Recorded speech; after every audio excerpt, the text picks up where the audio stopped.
Отлично, я думаю, что вопросов больше нет. Всем спасибо. Спасибо, очень интересно. Сейчас у нас будет доклад, иностранный докладчик Thibaut Rouffineau про экосистему для стартаперов и интерпренеров, для управления их проектами. You're welcome. Can I take this one? Yeah. Can I have slides? How's everyone? Yes, yes, come on, come on, come on. How are you all? Yeah, good? No, I didn't hear anything. Come on, pump it up. How's everyone? Guys, you've been digesting so far? Hey, I want to take you the in-depth picture, but come a little here. So. Okay. Yeah, that's good. All right, I've got really good news. I don't understand this title. Do you understand this title here? Yeah. I don't. So I'm not going to talk about that. Is that okay with you? If you want to talk about this, I can talk about this later on. But for now, I'm not going to talk about that. So who am I? I've been for a long time the organizer of Droidcon in London, Droidcon in Paris. I've been talking to absolutely every single Droidcon on the planet. The only one I've been talking in Tunisia, Bangalore, Romania, etc., etc. You don't need to know about me. What I love doing is chatting with people. Probably not over beer. Like the beer is here. I didn't know there was this thing here. Otherwise, it's a lot more fun, you see. What I like is chatting with people over beer. So what I'm going to give you is 3 years of chats at Droidcon. And what I've been talking about with people. Just to get to know what the community is about. Because I can talk to you about how to create communities, etc., but it's no fun. What is really fun is what's happening. Who doesn't understand a word of English? Because if someone doesn't understand a single word of English, he won't be able to put his hand up. But if you know a friend of yours doesn't understand English, put his hand up. It's good? So this one? Well, it's actually better because I've been in loads of conferences in Russia, and the translators in general are pretty bad. I've had a drunk translator once, and he was saying stuff like, and the Nokia phones are good phones. It's like, no shit, the guy on stage is saying that?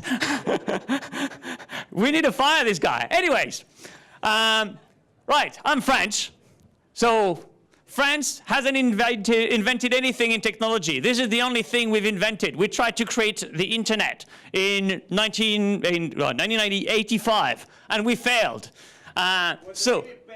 So do not ask a French person for any advice on technology, especially not me. Right, I'm going to give you a few conversation. I think I've got about 80 slides, so I need to go very quick, or someone needs to come and get me here on stage. The first one is the boring one. Apps versus HTML5. Who has had this conversation before? Yeah, about a zillion times. A lot. And in general, it goes like this. This is the famous Steve Jobs quote. It's like, at some point, people were extremely interested in the subject. Nowadays, maybe less so. But I'm going to give you the conversation. By the way, this is normal. Okay? It's by purpose a black slide. It was the dark days. Who was doing mobile apps in 2005? It was the dark days, wasn't it? It was painful. Fragmentation was 10 times what it was. Symbian development was just sucking. Windows Mobile just didn't work. It was just a nightmare. These were the dark days. And then the iPhone came in. And then our life became brighter. And we were all much happier. But then Android came in and fragmentation started to arrive again. Damn it. And it burned us all. Unfortunately, HTML5 was good to be there and make our life much happier. But the reality is we've all seen what happens with HTML5. I don't know if it's the case here, but in the UK, for example, you were trying to send via HTML5 the WhatsApp app to your friend, and it was blocked by the operators who just didn't want WhatsApp to spread. So HTML5 was already starting to die. The reality is now the world we're in is everyone is trying to tell you it's black and white. You either need to be here or there. white or green. Depending, I think at Droidcon we're more to white and green. Except for this guy do you remember this guy who used to be the CEO of Nokia? Who said, oh, there's going to be 3 ecosystems. 3 ecosystems. And yes. When I see these colors, this is what it makes me think of. Like a completely failed thing. And the reality is this is what the 3 ecosystems look like today. Yeah, does it kind of ring a bell? Like Yandex, like all Android kits. So HTML5 versus apps is a dead story now. 83% of consumption of on mobile phone is through apps. Guess what? Apps have won. Let's move on. Old story. The new trendy story is, what's this thing you're wearing here? Wearable. Wearable. Everyone talks wearable. Wearable is fun. Wearable is like brand new. Well, except that wearable is not brand new. Do you remember the first wearable?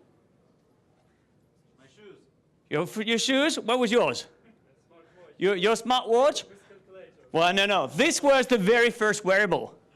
At some point, you were not buying a phone. You were buying a charger, and then over time, you put new phones on top. These were the real wearable days.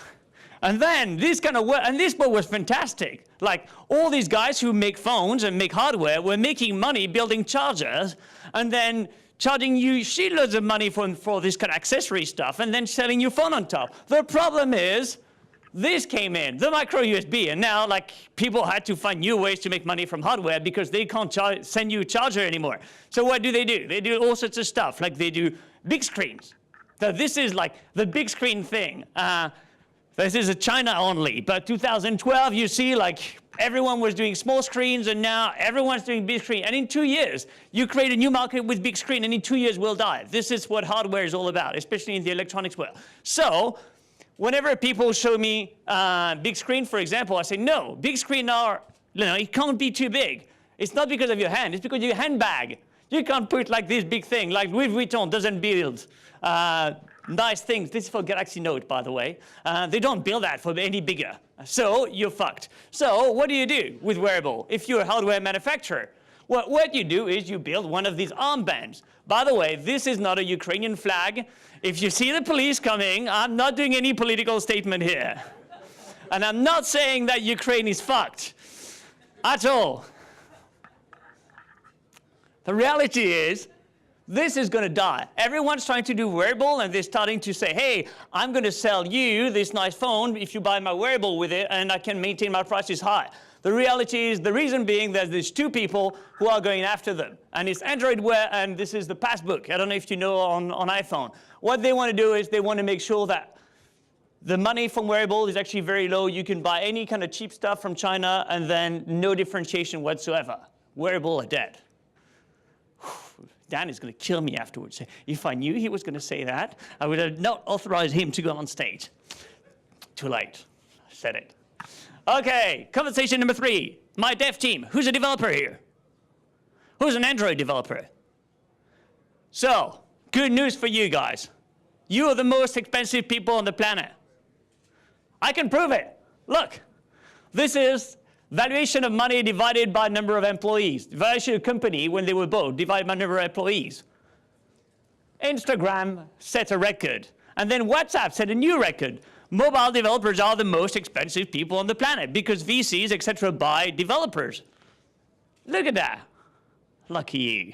The reality is, whenever you talk about team, you can't do anything on your own. So who's your best friend? Is it a designer? Or do you have a ménage à trois? Who knows what ménage à trois is? Ménage à trois? Yeah? Yeah. Oh, wow. Okay. A passionate guy for ménage à trois. And you have a back-end guy in your ménage à trois. Do you have a back-end guy? No, I'm not going to ask the question. And nowadays, like this is like the trio. You have the designer, you have your back-end guy, you have your front-end developer, and you're like a kick-ass team. Who's got a kick-ass team? Who's got the 3 people now? Shit. We have no kick-ass teams here. Like, you need to find them, because otherwise you won't do anything. Some people will tell you, oh, but you don't need a back-end developer. You can buy back-end as a service. Who's tried back-end as a service? Who's been fucked? Yeah? This is good. If you work in an agency, you can do back-end as a service. It's going to get quick, You can actually charge your customers shitloads of money because you develop the backend, and in reality, you just put this, and you don't have to do any support afterwards because someone does it for you. If you build a real company, you're fucked. There's no fucking way that you're going to live and you're going to get all the data from the backend of service that you want, and you're going to be able to do everything you want from your backend. So people tell you, oh, but you need a big data guy. No? It's like, no. Like, what the fuck is a big data guy? Does anyone know here what a big data guy is? I don't know. I've been asking a lot of people, and no one can tell me. It's a guy who can analyze data. Which is, what the fuck is that? Anyone can analyze data. You just need a spreadsheet for that. No, what you really need in your team is an AI person. Any good company I know now in mobile who's going to make it's got an AI person, artificial intelligence, just in case. So if you don't have, you're 34 people now, you're a fucked up team. Shit. You better go around and find the rest of the team. Next one, conversation number 4. I'm sure you've had all this conversation at some point. If you haven't, come back to me afterwards and say, oh, by the way, you just lied on that one. Pay, premium, freemium, whatever you want. What is the screen of 2013? This is the screen of 2013. How many times have you seen this screen in 2013? Who's seen it one time? 20 times? 40 times? 200 times? Who can't even count? Yeah! This is the screen of 2013. Everyone's just seen that day in, day out in 2013. And that's the reality of it. Nowadays, apart from Philip, who was talking earlier on and who made navigation software, no one manages to make money from selling apps. You just live on in-app purchase, yeah? The problem with that is the following one. And actually, this is the Nokia, on the new Nokia X, for example, there's no way you do pay apps. You need to go freemium. There's no other way. So you have to be a bit creative. The problem is there's a lot of people who are doing like articles like this. Well, 2014 won't be freemium anymore. Like, I'd like to have the moron who said that in front of me and just tell him, okay, so what's going to happen? Like, everyone suddenly is going to buy apps that didn't buy apps before? Like, hello? What world do we live in? Also, I don't know if you saw, the EU is trying to say, oh, people who just try to sell in-app thing now need to stop and need to be a lot more open about what they're selling. It's like, fuck you. There's no way. Like, we are here to make money, and actually we provide a service to people. So why wouldn't we get money for it?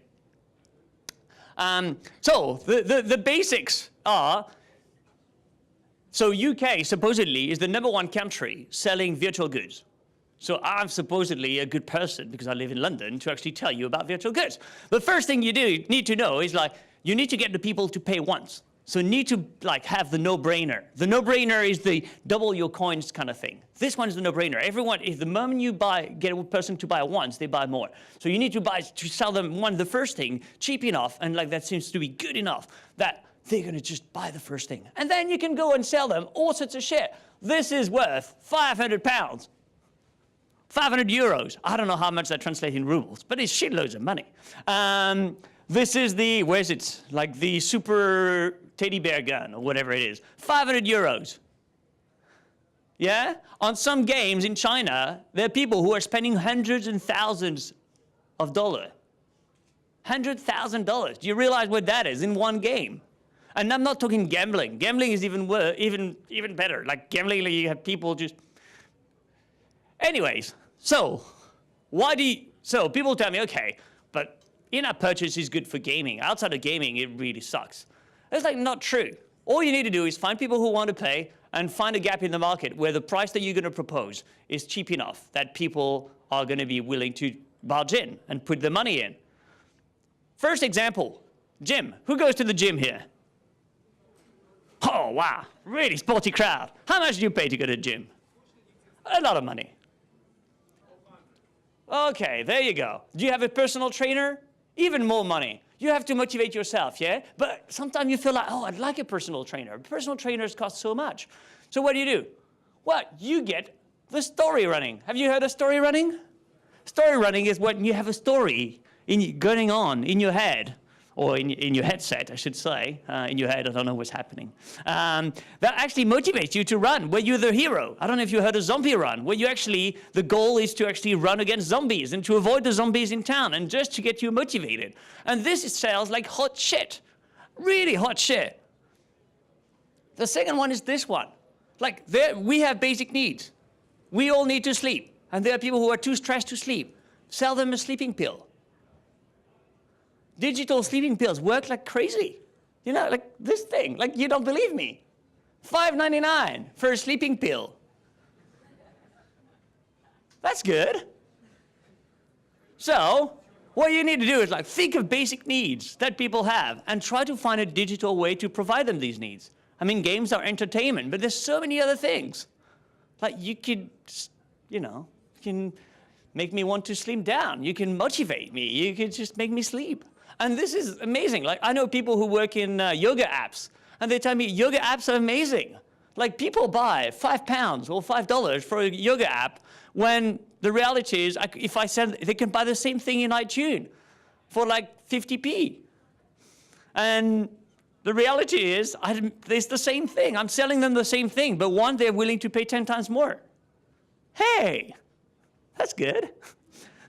That's what we want to do. Okay. My app. Who's got an app?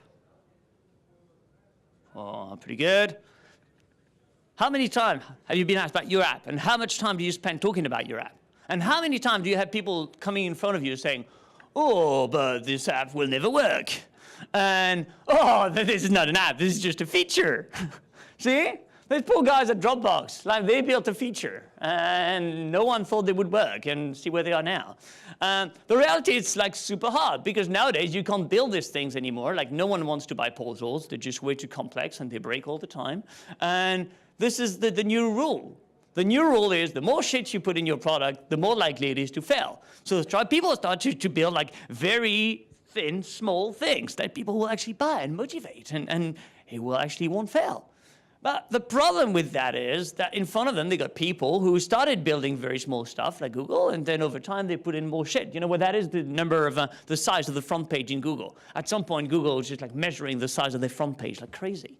And over time, it's just, that's when they were small at the start, and now they're big. So their front page gets bigger and bigger and bigger. And you have to fight against it. But the reality is, you've all seen this app at some point. It's like, dude, like, sometimes you have to stop doing this kind of stuff and just concentrate on doing something that's valuable and make money. And you had loads of things before. But the reality is, I don't know if you could see that. The reality is most of the money at this point in time comes from services, not from apps. Your app are your CV, your portfolio, but unfortunately your money will actually come from doing services.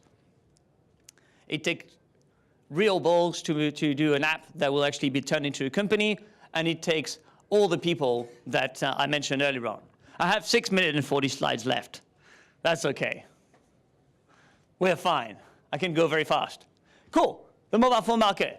I'll go very quick through that. You've all seen these figures. Oh, it's all going up, and it's beautiful, and it's never been like this before, and the world is going to be honky-dory. And what I really find interesting in these things is people lying about figures all the time. I don't know if you've paid any attention during Google I/O last year. More or less the same day as Google I/O, Apple was announcing this amazing thing, 50 billion app downloads. In the same day, Google was more or less announcing the same thing. And you think, oh, wow, that's cool PR, like everyone is more or less the same. But then you do the math that no one actually told you. And then if you do math, like over the last quarter, before that, these were actually the figures. These are my back of an envelope. These are the real figures that as computed by people who know their shit, like App Annie, or these are the very new figures. That it's actually, there's a big difference between the two. But then what I'm asking people to do is like, sometimes you need to look at what's the real figure. Don't just read the press. Don't just read TechCrunch, please. There's just a lot of lies going on there. You need to go and know your market.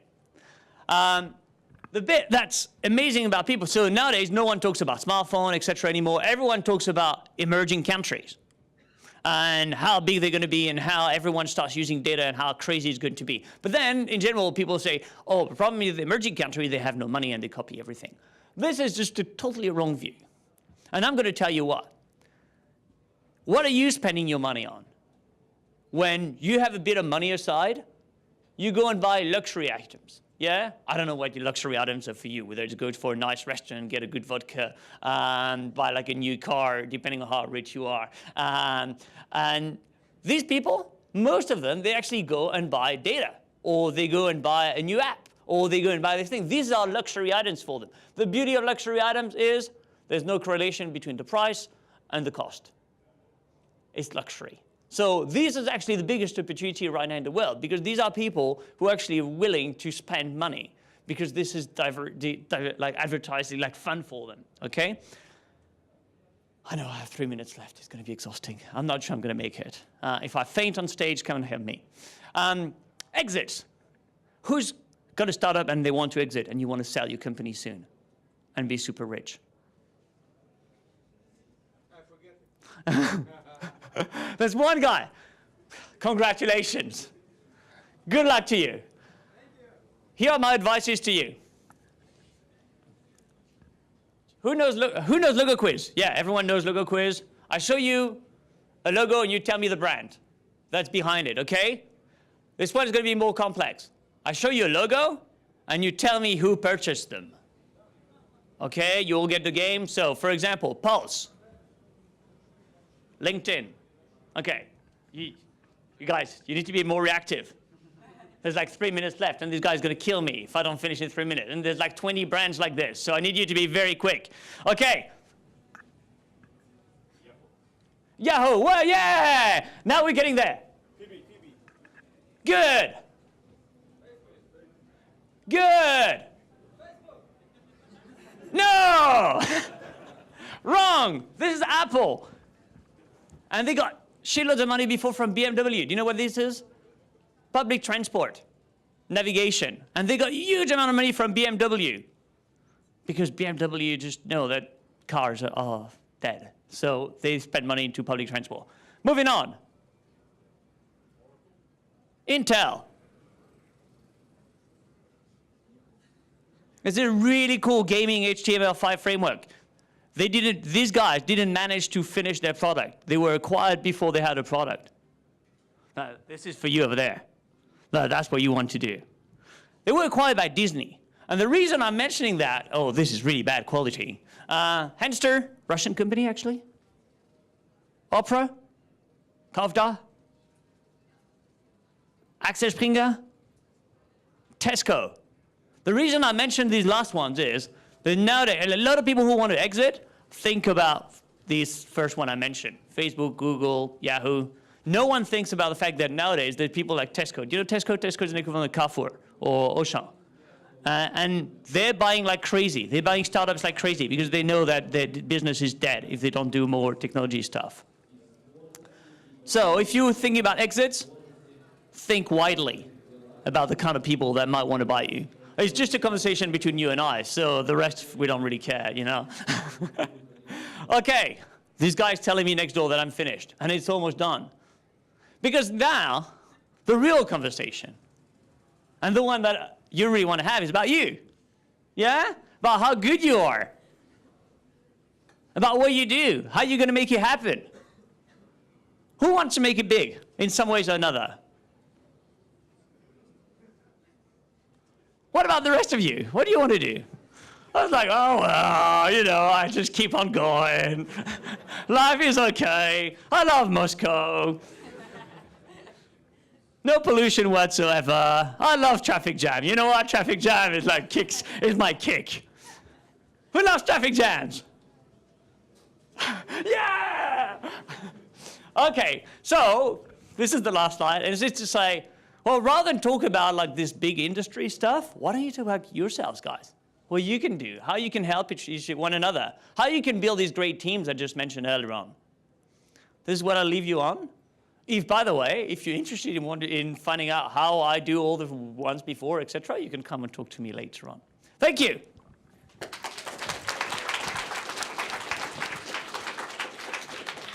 Questions? Вопросы есть? I only take questions in Russian, so I can give any answer and no one cares. И ни у кого нет вопросов? Спасибо. Thank you.